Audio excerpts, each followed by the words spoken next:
Isang mapagpalang araw na naman para sa ating lahat. Pasasalamat dahil ang ating mata na naman ay namulat sa isang araw ng mga biyaya ng ating Panginoong Kristo.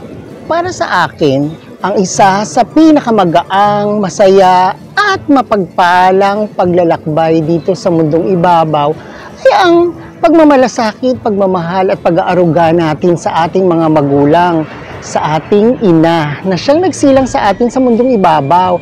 Hindi ba napakasarap suklian ang mga pagmamahal na ibinigay at sa ating inialay ng ating mahal na ina?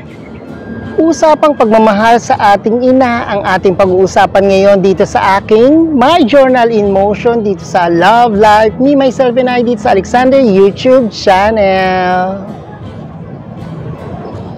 Ang paglalakbay natin sa mundong ibabaw ay gumagaang, lalo na kung sinasabayan natin ng pagmamahal sa ating mga magulang, sa ating ina na nagsilang dito sa atin sa mundong ibabaw.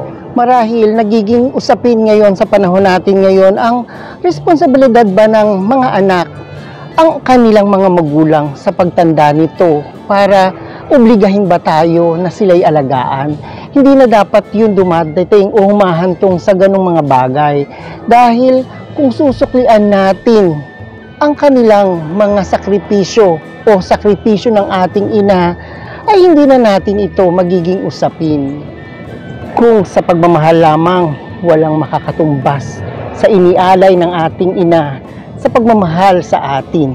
Mula sa ating pagsilang sa mundong ito, mula sa pagpapalaki, mula sa mga unang kinasabikan nila, unang pagkain, unang paghakbang, unang pagtubo ng ngipin, unang pag-aaral natin na matututunan natin sa mundong ito, sila yung unang-unang excited. Ang ating ina, kung tayo'y nangangalunya sa kalungkutan o dun tayo sa karamdaman, handa silang din sa atin. Kung ating pagkakanilay-nilayan na ang ina lamang ang mag-aalay, walang sino man ang makakapag-alay ng pagmamahal na tulad ng kanilang inialay sa atin. Yung pagmamahal ng isang ina, walang makakatumbas kahit sino man. Kaya ating pagkakatandaan, ang pagmamahal ng ina ay isang unconditional love. Yung bang walang pinipiling kapalit. Kumbaga, ginawa nila ito dahil responsibilidad nga nila na mahalin tayo, pero kusa nila itong ibinigay dahil isa ito sa pinakamalaking bagay o malaking regalo na natanggap nila sa may kapal ang tayo'y isilang sa mundong ibabaw. Kaya kayo, habang kapiling niyo pa ang inyong mga magulang, ang inyong ina, pagkamahalin na ito, pagka arugain na natin sila, ibigay na natin yung nararapat na pagmamahal na para sa kanila.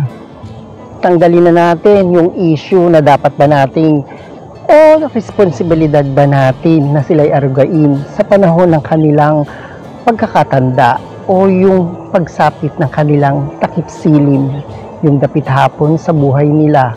Doon nga natin dapat iparating o gawin ang mga bagay na nararapat sa kanila dahil sila'y ating ina at naging gabay sa mundong ibabaw. Kaya nga natin narating o nalaman ang hiwaga ng mundong ating ginagalawan dahil sa ating inang gumabay sa ating pang-araw-araw na pamumuhay na pinagdaanan natin dito sa mundong ibabaw. Pagkatandaan, isa lang ang ating ina na nabuhay dito sa mundong ibabaw, kaya ibigay na natin ang nararapat na pag-aaruga, pagmamahal at pagmamalasakit sa kanila dahil we only live once, ika nga. Kaya isama na natin ang pag-aaruga at pagmamahal natin sa ating magulang, sa ating ina na sa ating nagsakripisyo. Hindi naman mahirap gawin yun kundi isama natin sa mga dasal natin na tayo'y tulungan ng Panginoon na siyang naglalang din sa atin na mahalin natin ang ating mga magulang, ang ating ina na siyang nagsakripisyo ng kanyang buhay. Diba? Minsan nga kaya ayaw pa rin mamatay ng ating mga magulang sa mundong ibabaw, inaalala pa rin nila tayo na sana nasa mabuti tayong kalagayan bago nila tayo iwan o bago niya lisanin ang mundong ito. Diba? Hanggang sa huling hininga ng ating mga magulang, ng ating ina, tayo pa rin ang iniisip nila. Kaya habang nabubuhay pa ang ating mga magulang, ang ating ina, ibigay na ang nararapat na pagkalinga, pagmamahal. Ibalik natin sa kanila kung ano ang ginawa ng ating ina kung tayo isinilang hanggang sa ngayong tayo'y nakikipaglaban sa mundong ibabaw dahil isa sila sa nasasaktan, isa rin sila sa naapektuhan kung ano ang ating pinagdaraanan. Kaya samahan natin sila sa panahon na kailangan nila tayo dahil sila ay dadaan sa kanilang kahinaan. Pero lalakas sila dahil tayo at sila ay ating inaalagaan. Habang tayo nabubuhay, ibigay ang nararapat na pagkalinga at pag-aaruga at pagmamahal sa ating mga magulang, sa ating ina, na siyang nagsilang sa atin dito sa mundong ibabaw. Kaya hindi na issue kung responsibilidad ba natin sila sa kanilang pagtanda ang ating pag-aaruga. Hindi na ganun. Dahil kusa nilang natin itong ibibigay dahil tayo ay nagmamahal. Isang anak na mapagmahal at nagmamahal. Pagkatandaan sa buhay natin ito, pag tayo'y nagtatagumpay, may isang inang nagiging masaya para sa ating pinagsakripisyuhang tagumpay. At meron ding ina na lumuluha at nasasaktan pag tayo'y may pinagdaraanan.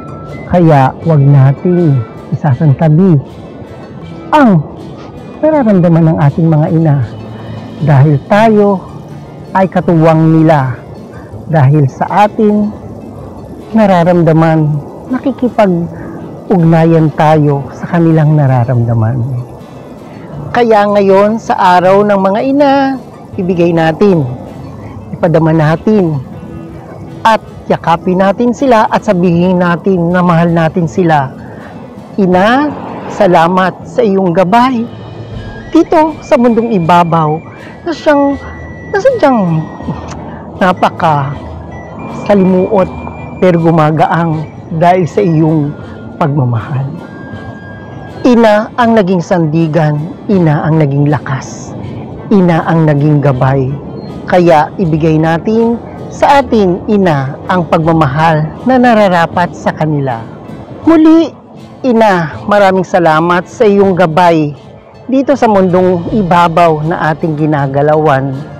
Dahil dito gumaang ang aking paglalakbay sa iyong mga akay na binigay.